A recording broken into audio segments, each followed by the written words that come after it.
De conferencias, llegó el momento de presentar la siguiente: panorama y retos del mercado de papa en México, perspectivas para el futuro. En esta ocasión, el maestro Fernando Acruz Morales, consultor asociado y director de estudios y proyectos del Grupo Consultor de Mercado Agrícolas, nos trae esa fabulosa conferencia, y déjenme platicarles un poco sobre su historial.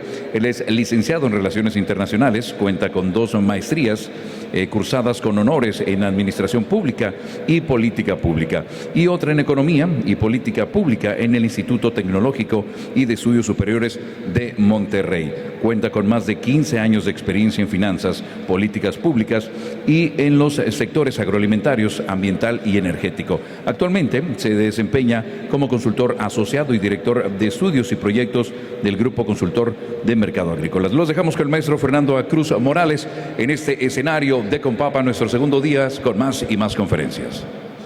Muchísimas gracias. Clicker, perfecto.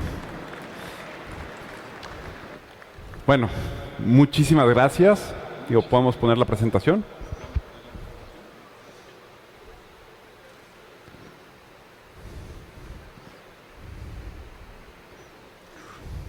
Listo.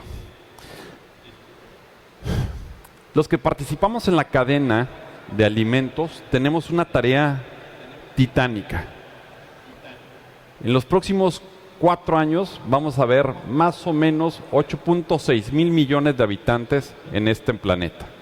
Y todos van a tener una necesidad básica, que es la alimentación. ¿Y por qué pongo esto de fondo? Porque depende de todos los que participamos en la cadena, desde la parte de la producción, la distribución, el procesamiento, y los que también brindamos información, como es el caso de nuestra consultoría, que tenemos que tomar mejores decisiones para justamente ver qué es lo que vamos a producir y dónde lo vamos a comercializar. Tenemos que entender la producción no solamente como la parte en la cual el suelo, las semillas, los fertilizantes y lo más importante, las personas, generan el crecimiento de las plantas. Tenemos que entenderlo como un sistema en el cual muchas palancas se tienen que accionar y muchas cosas inciden en que nos vaya bien con el resultado de una buena producción y una buena comercialización, en este caso de la papa, y que nos va a afectar o nos va a restringir que se vea una buena comercialización. Me gustaría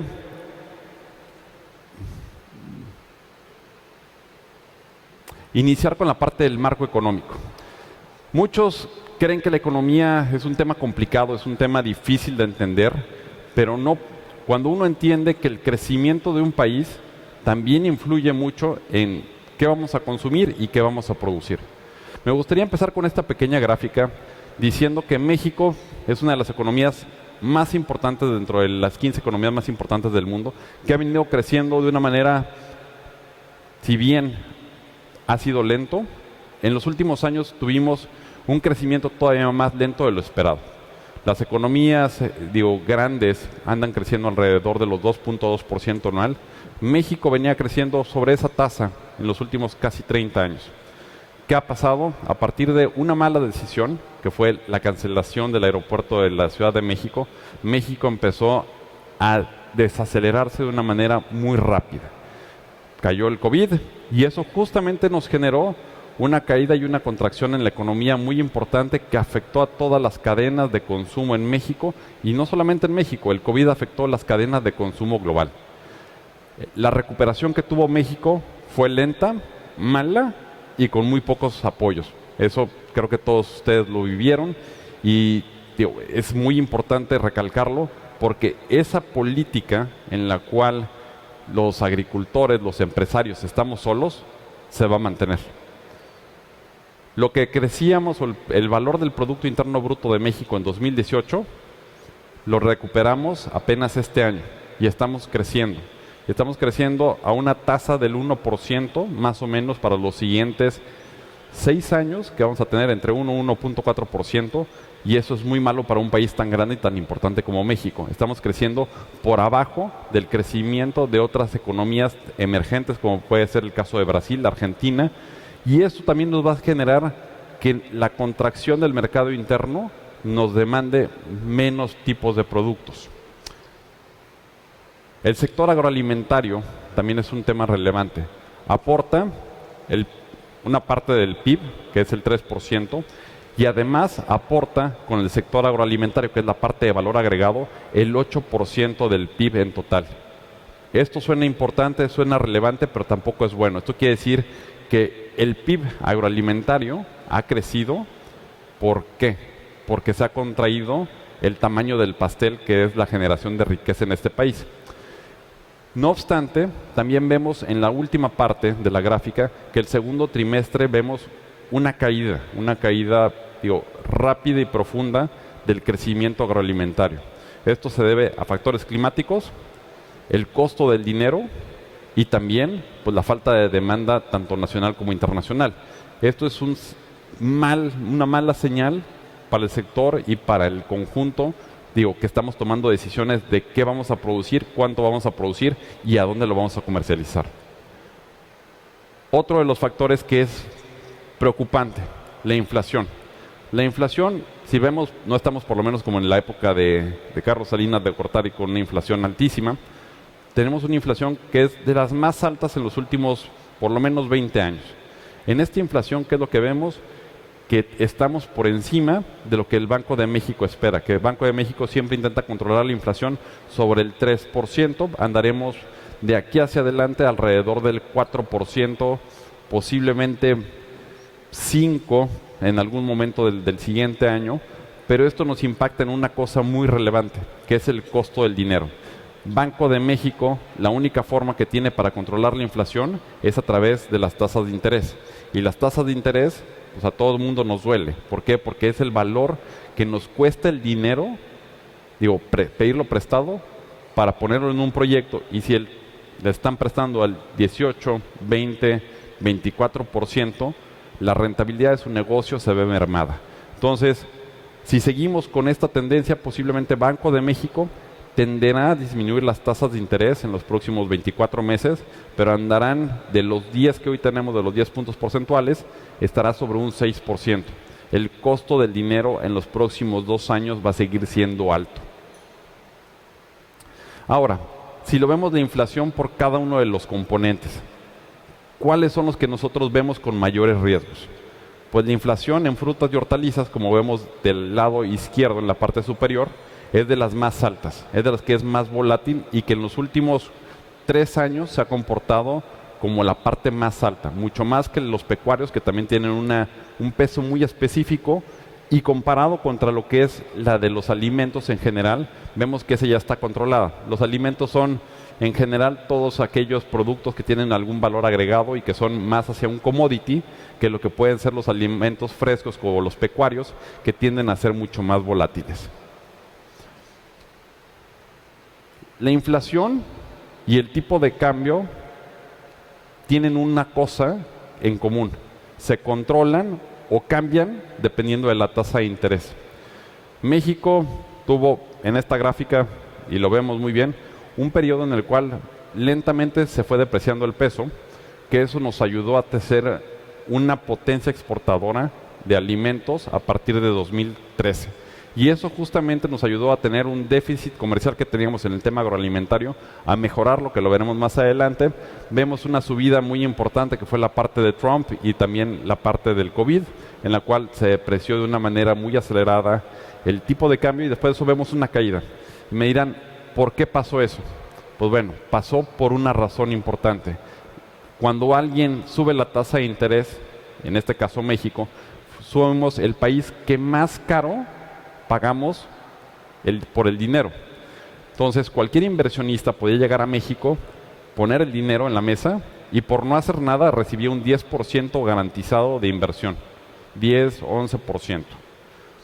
Comparado con Estados Unidos, tenemos un spread, una diferencia de 7 puntos, hasta 7 puntos de tasa de interés por no hacer nada.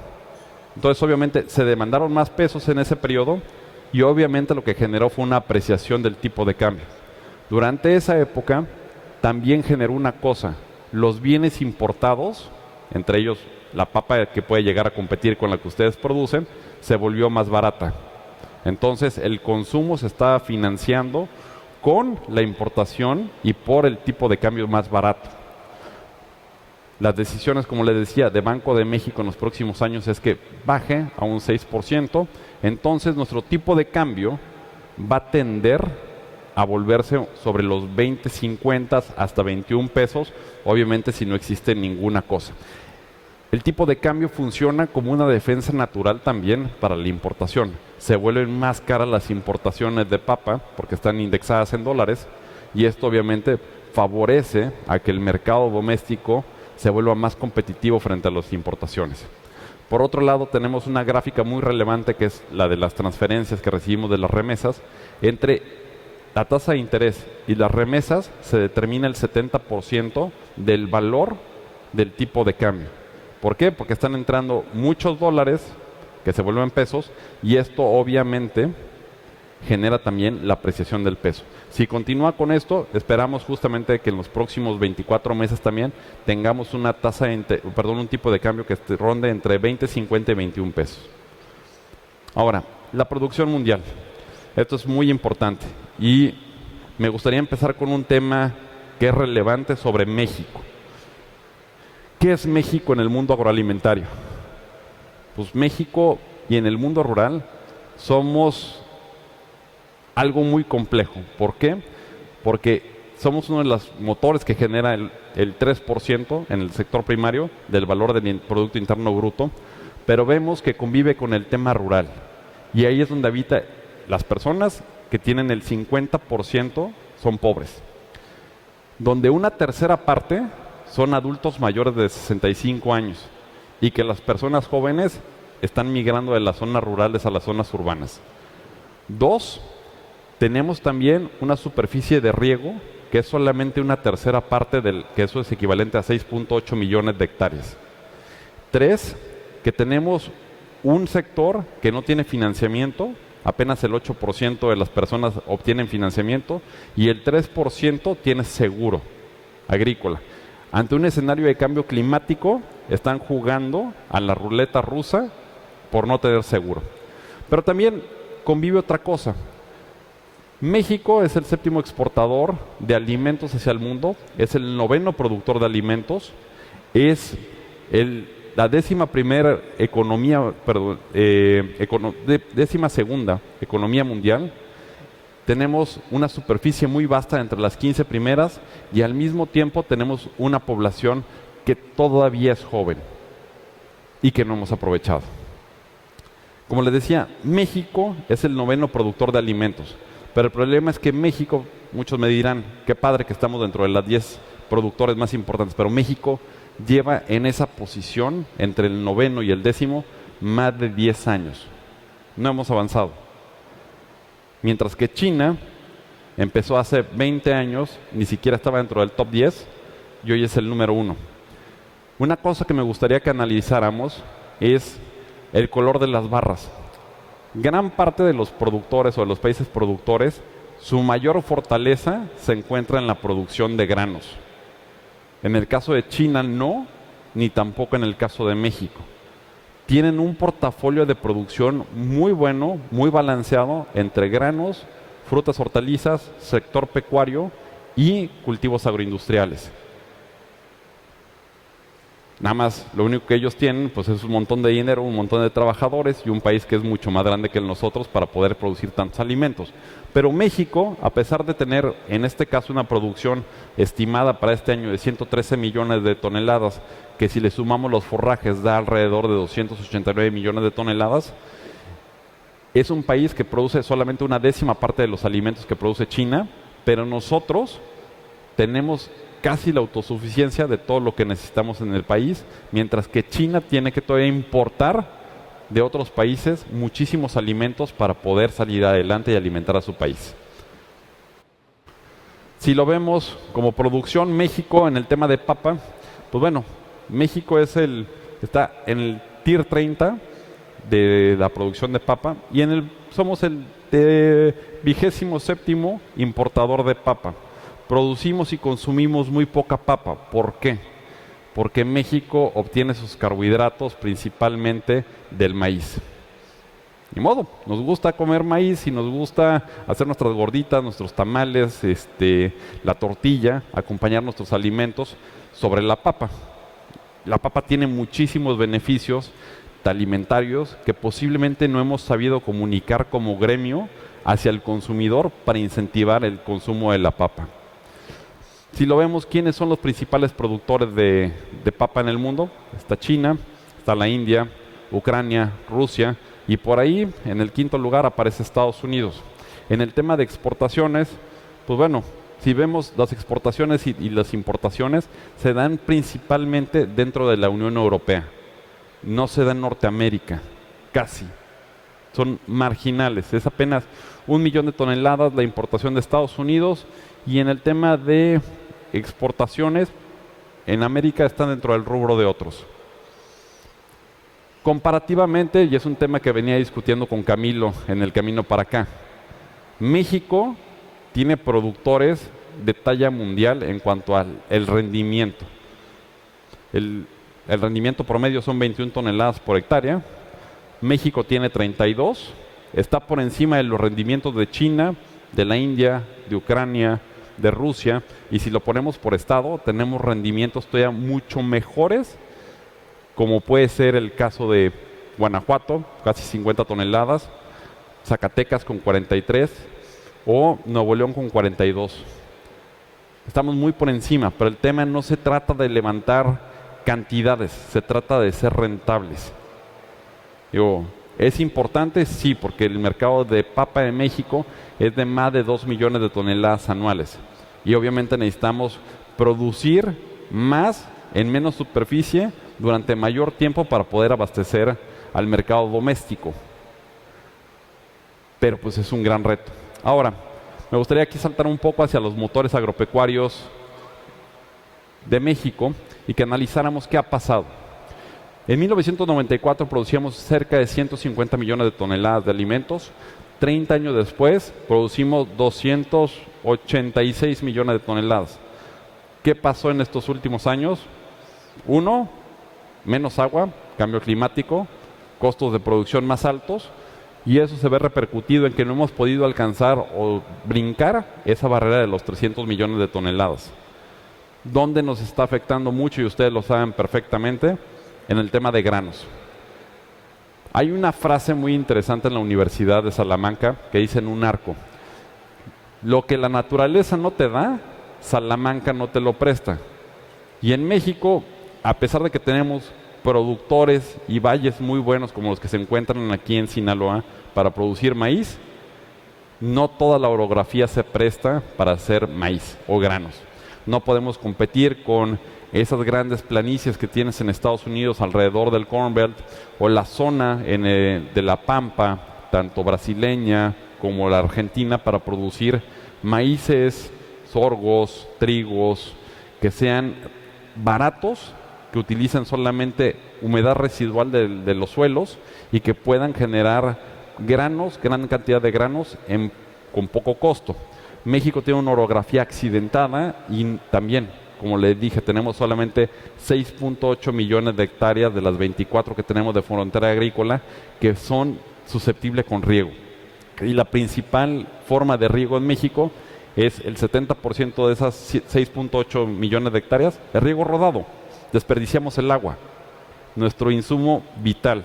Y por eso, y eso lo saben también muy bien aquí en Sinaloa, las presas están muy bajas, alrededor del 22%, del 24% es lo que tenemos de agua el día de hoy, y vamos a poder regar con esa agua solamente 220,000 hectáreas máximo de maíz. Se tuvo que reducir el riego también para las hortalizas y obviamente eso está generando una crisis en el sector productivo agrícola de Sinaloa. Es un tema en el cual tenemos que cambiar el chip y empezar a hacer también obras e inversiones para tecnificar nuestra parcela y justamente gastar menos agua. Y pensar que el agua que gastemos se tiene que ir a lo que es más rentable. Como les decía, México tiene grandes sectores excelentes.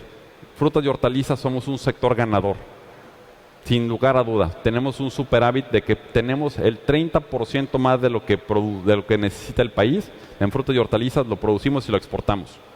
En el caso de agroindustriales tenemos 16% más. Exportamos azúcares, exportamos cafés, exportamos muchos productos agroindustriales.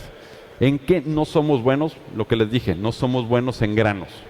En granos estamos hoy en día importando el 50% de lo que consumimos de granos al año. Es muy fuerte. Tampoco hay agua en Sonora para producir trigo, tampoco se están haciendo obras para aprovechar el agua del delta de Mexicali para producir trigo, y ahí están los resultados. Tenemos 50% de la importación en maíz y más del 60% en el caso del trigo.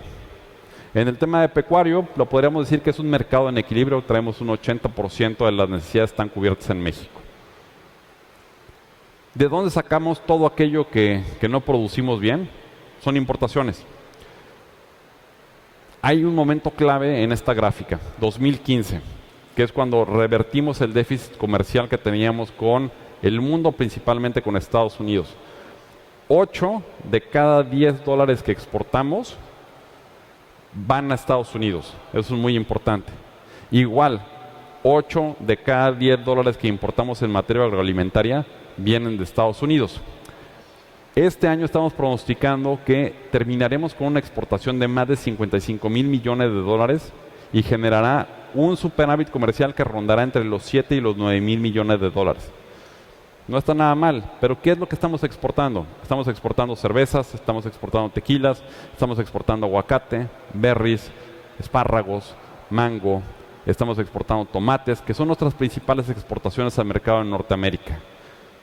Nos necesitamos, somos complementarios. ¿Qué importamos? Importamos la mayor cantidad de maíz del mundo. Somos el primer importador de maíz del mundo, con cerca de 24 millones de toneladas este año, y vamos a cerrar con 25 millones de toneladas el siguiente año de maíz. Ellos son buenos produciendo maíces, los importamos, con eso podemos alimentar a nuestros cerditos, vacas, gallinas, para poder producir proteína animal, que también exportamos. Entonces, somos un mercado complementario al mercado de Norteamérica. Nuestras exportaciones, esto me gusta mucho, en 30 años se han incrementado 1,150%, mientras que nuestras importaciones solamente han crecido en 500%. México tiene, a partir de la firma del Tratado de Libre Comercio con América del Norte y después con el tratado con Europa, tenemos un potencial muy importante desaprovechado en algunos rubros para seguir creciendo. Pero ahí está, hemos hecho bien la chamba, hemos crecido mucho más nuestras exportaciones que nuestras importaciones, y si vemos qué es lo que la barra más grande, es la barra del sector de frutas y verduras. Ahora, una cosa, digo, que es complicado, porque vengo aquí a Sinaloa y les tengo que decir dónde están los grandes productores de frutas y hortalizas. En primer lugar, el centro occidente. Grandes hortaliceros de exportación, grandes hortaliceros que están cerca de los mercados de consumo. 2, siempre nos han dicho que el sur-sureste es una zona pobre, que no produce, que se mantiene de transferencias. Pues aquí no, aquí es otra cosa. Son el segundo mayor productor de frutas y hortalizas del país, esa región. Son muy buenos, son exportadores, tienen cítricos, tienen diferentes tipos de cultivos también, de pepinos, tomates, que abastecen también gran parte del centro del país y también se exportan. Y después de eso sí, viene nuestra región del noreste del país, en donde somos primeros productores de tomate, sin lugar a duda, y mayores exportadores de tomate, y más hacia el mercado de California y Arizona. Eso sí somos. Hoy producimos más frutas y hortalizas que lo que producimos de granos en general. Es importantísimo. Llevamos 3 años que pasa lo mismo. La fortaleza de México está en las frutas y hortalizas. Ojo. En 10 estados se concentra el 80% de la producción de frutas y hortalizas de este país, en donde vemos cuáles son los principales rubros. Los principales rubros son naranja, tomate, limón, chiles verdes, aguacates, son el mayor volumen que se produce en México y después de eso tenemos otros.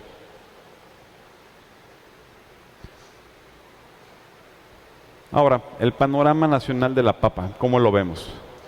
Bueno, me gustaría empezar aquí con que México ha hecho un esfuerzo muy grande porque casi ha duplicado en 30 años también la producción de papa.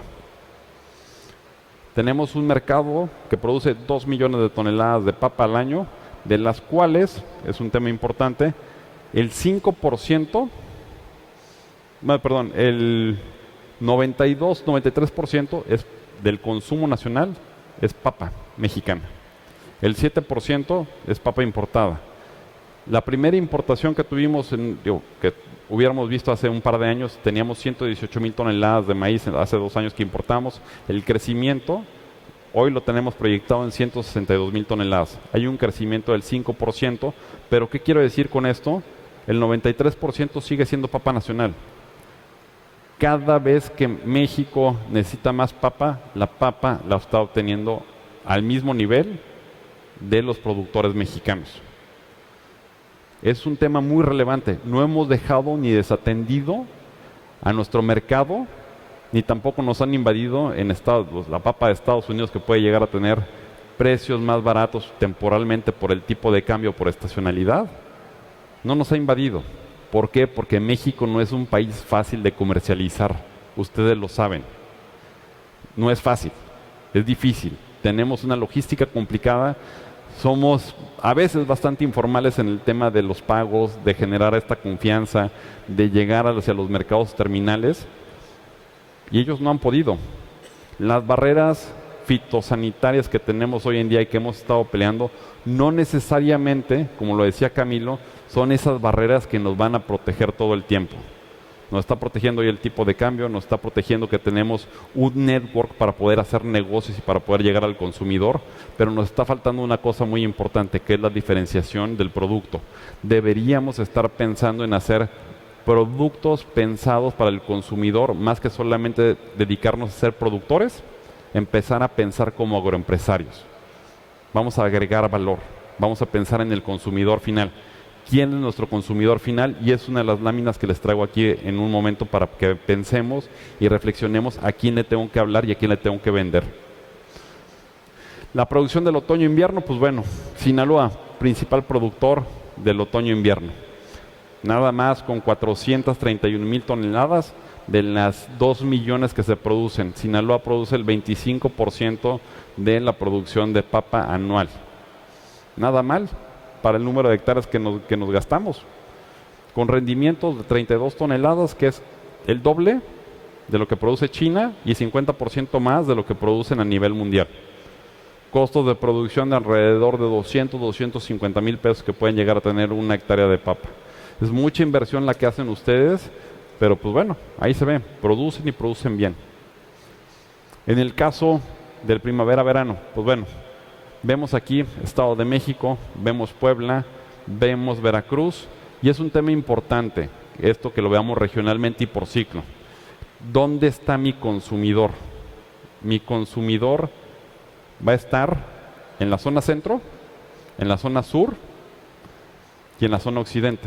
Tenemos un superávit comercial muy relevante en el tema, un superávit de producción en la zona del noroeste. Casi 1 millón de toneladas de superávit. Mientras que nuestro mercado está en el centro del país y en el sureste.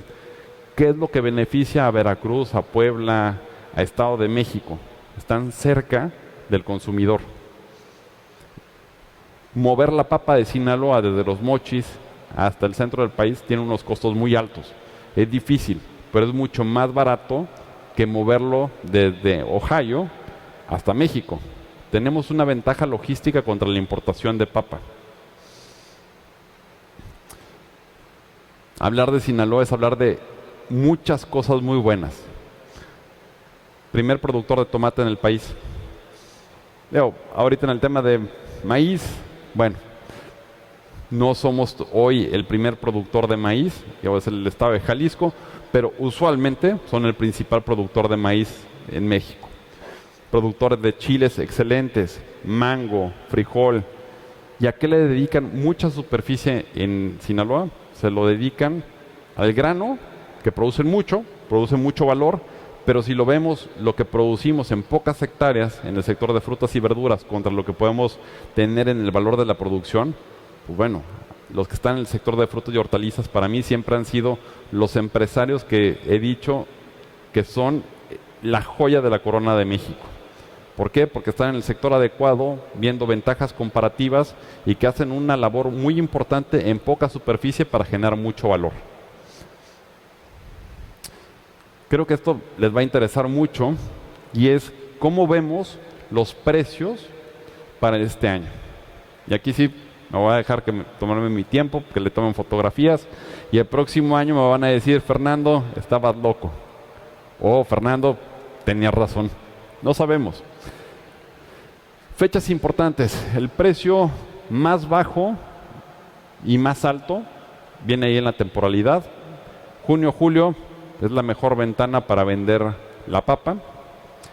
Y los precios pagados al productor. Y a esto me refiero a cuando alguien llega al pie de su parcela y les quiere comprar la papa. Andará sobre 12.20 y terminará posiblemente para el siguiente año sobre 12.20. Se mantiene muy flat, teniendo una expectativa de que la producción se mantenga para el siguiente año. Sin embargo, hay que también platicarlo, los temas de la producción y la venta al mayoreo, que gran parte de ustedes lo hacen. Cosechan, empacan y la venden directamente a un mayorista. El precio mejora a 17 pesos, casi 18.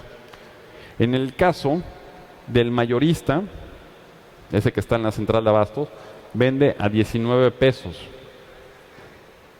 Pero el que se queda con un margen muy alto, el autoservicio.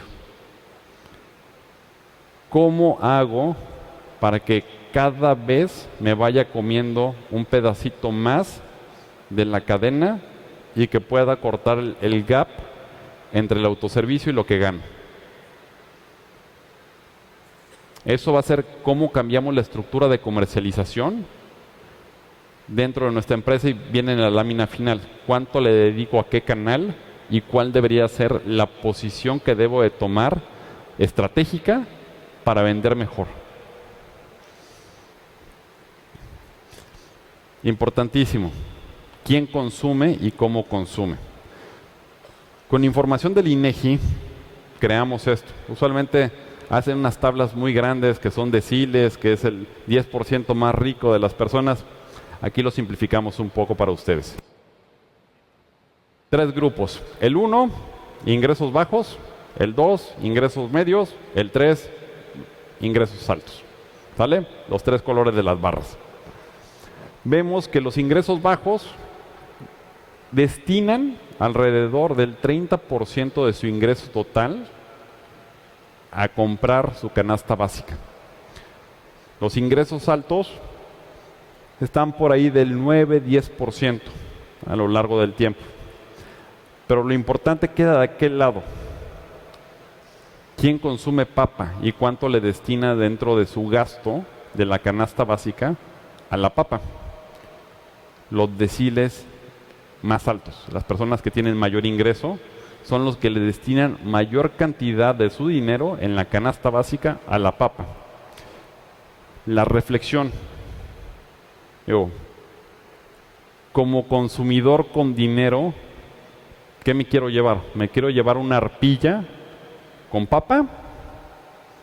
¿O me gustaría llevarme un blister con papas de un tamaño ideal, sazonadas, que puedo meter al microondas, la caliento y tengo la porción para mis 2 chavos y para mí, comemos y ya tengo mis carbohidratos de gran calidad, a buen sabor, con valor agregado y que les voy a pagar más por eso? Ellos están dispuestos a pagar. No quiere decir que los otros 2 segmentos no sean relevantes, ni tampoco que la estrategia de vender arpillas esté mal. Nada más es el tema de cómo segmento lo que puedo hacer y lo que puedo vender y cómo lo tengo que hacer en cada uno de mis canales de comercialización. Las importaciones, que es un tema para ustedes muy relevante. 2015, 123,000 toneladas. 2024, 162,000 toneladas. ¿Qué quiere decir? El mercado de la papa es un mercado maduro, un mercado estable. 2 millones de toneladas al año. Producimos más del 90% en México y lo demás se va a complementar con importaciones y van a ser importaciones en zonas muy particulares. Me voy a regresar a este mapa y donde es donde el balance y donde puede llegar a ser muy competitiva la papa de importación. En la zona noreste, pegado a la frontera, tienen un déficit de 142,000 toneladas, que es más o menos las 161 que se importan. ¿Por qué? Porque ahí sí pueden llegar más barato. Cosa que en el centro y en el sur no llegan. Y no llegan porque no son tan competitivos en la logística. Precios de importación.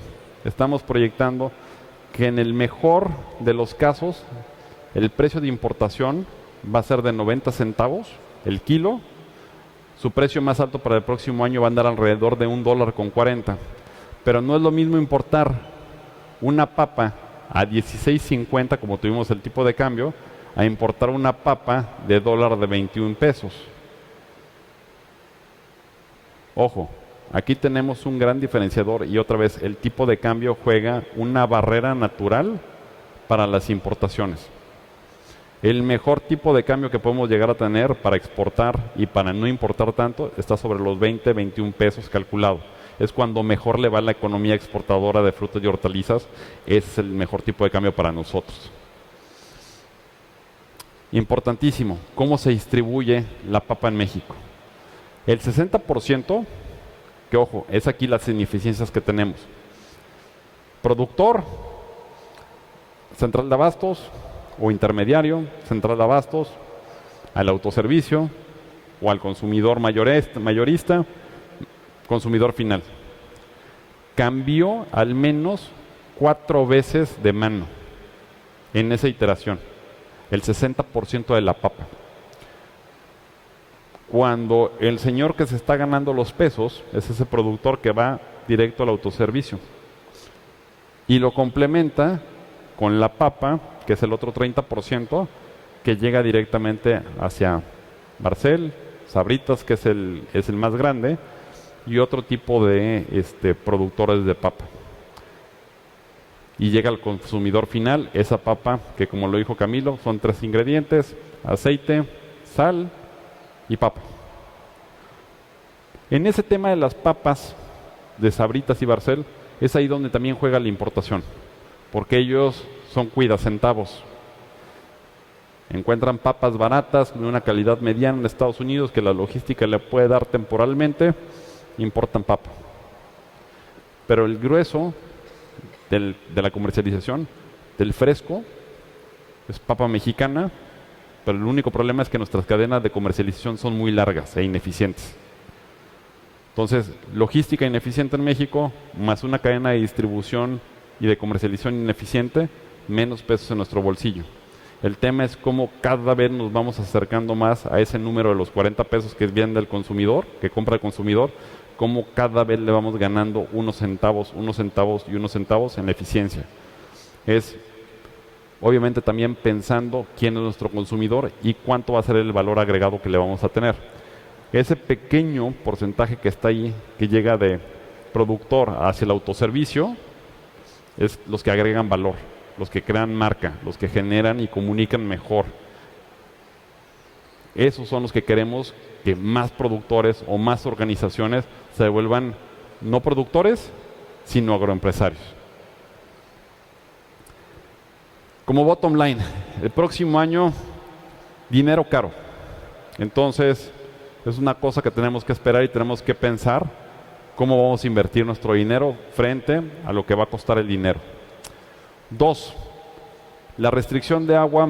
Por ahí del segundo semestre del año esperamos mucha lluvia, pero una lluvia que no necesariamente la vamos a necesitar en el plazo que necesita la papa, sino más bien que harán esporádicas, mucha cantidad y no necesariamente en la temporada que lo necesitamos. Esperemos que se llenen las presas para el próximo año. 3, el tipo de cambio nos va a ayudar a que no entre tanta o que se desincentive la entrada de papa internacional. 4, tenemos que empezar a pensar en quién es nuestro consumidor y cuál va a ser la estrategia de comercialización. México no va a crecer mucho los próximos 6 años tampoco, desgraciadamente. Entonces nuestro mercado va a seguir siendo un mercado maduro con un paso pequeño en el crecimiento. Creo que aquí lo que quiero decirles con esto es, hay que ser cautelosos en las inversiones de los siguientes años, pero tienen un mercado garantizado que lo pueden abastecer. De esos 2 millones de toneladas, en lugar de tener el 93% del mercado, pasar a ser el 97% del mercado. Tenemos esa oportunidad, pero hay que tomarlo con precaución. Y también, no todos los que producen maíz este año se tienen que ir forzosamente a producir papa. El tema es pensar, si yo me dedicaba al maíz o me dedico al maíz y a la papa, ¿cómo siembro estratégicamente como un portafolio? Los granos son un mal necesario dentro del portafolio de producción, y lo digo mal necesario no de una manera peyorativa, sino que es un ingreso complementario que está totalmente desvinculado del mercado de la papa. Si algo sale mal, posiblemente producir 2 o 3 cultivos me pueda compensar el ingreso total de mi agrícola y pueda mantenerme de una mejor posición financiera para los siguientes años. Pues bueno, hasta aquí me gustaría dejar mi plática para poder abrir el micrófono a preguntas y respuestas.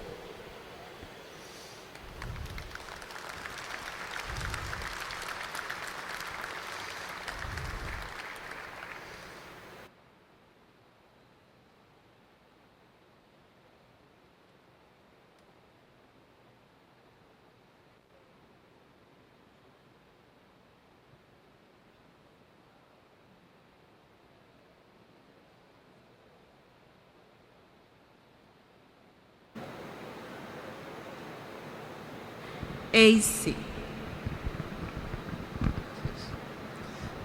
Sí, Fernando, muchas felicidades por la plática. ¿Has analizado dentro de tu análisis del mercado la relevancia, las consecuencias, como lo quieras llamar, de la forma en que presentamos la papa en México y de la forma en que se presenta en Estados Unidos? Yo jocosamente, ya más o menos me vieron, digo que los güeros venden papa morena y los morenos vendemos papa güera. ¿Eso cómo impacta el mercado? Usted me dice con usted.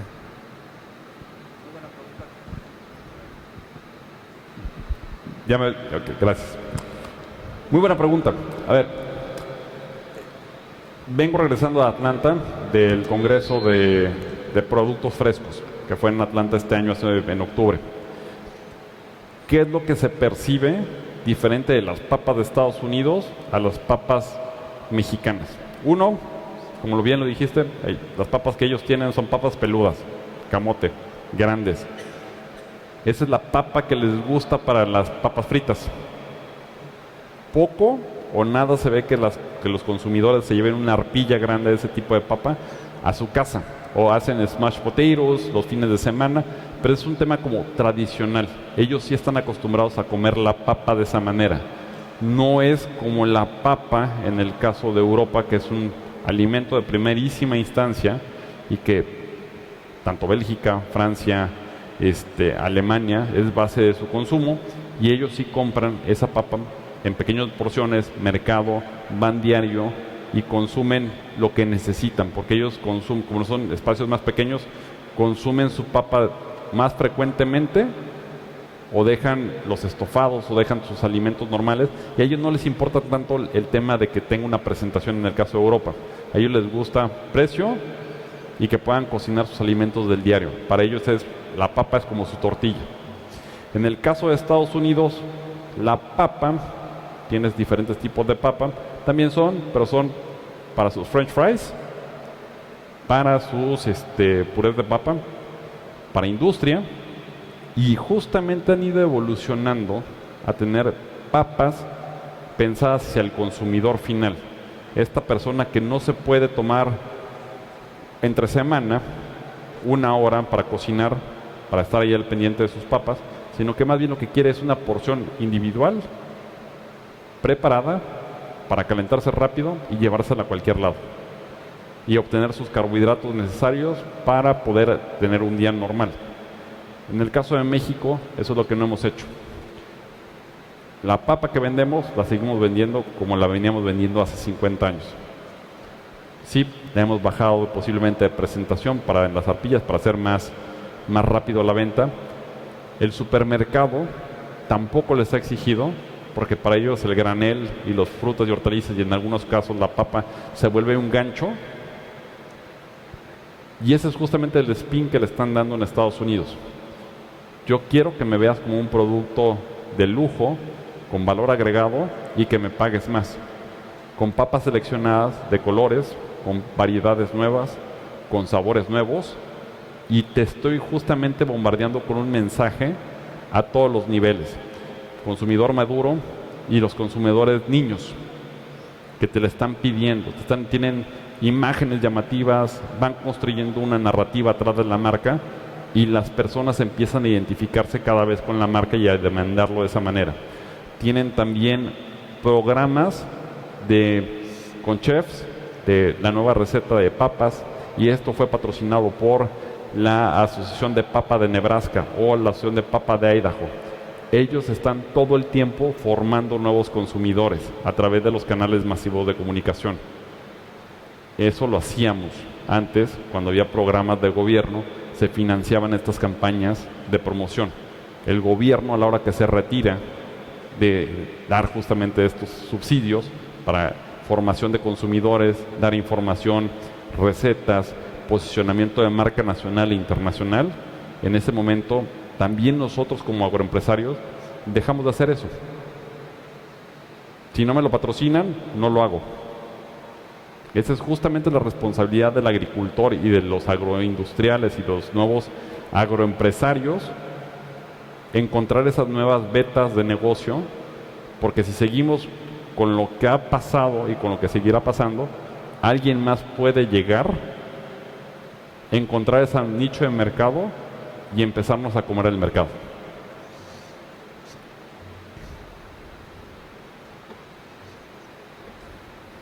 ¿Nadie más?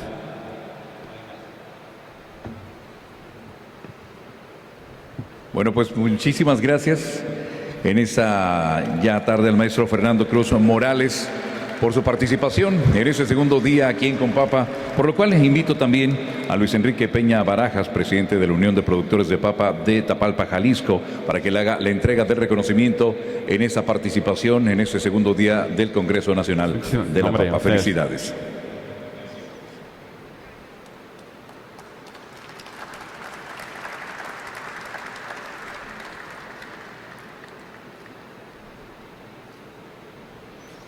Muchísimas gracias. Listo, felicidades. Nosotros continuamos. Les recuerdo que todas estas conferencias se estarán subiendo a nuestra plataforma al finalizar nuestro congreso, para que estén muy al pendiente a través de nuestras plataformas y por supuesto en la página oficial de la Compapa.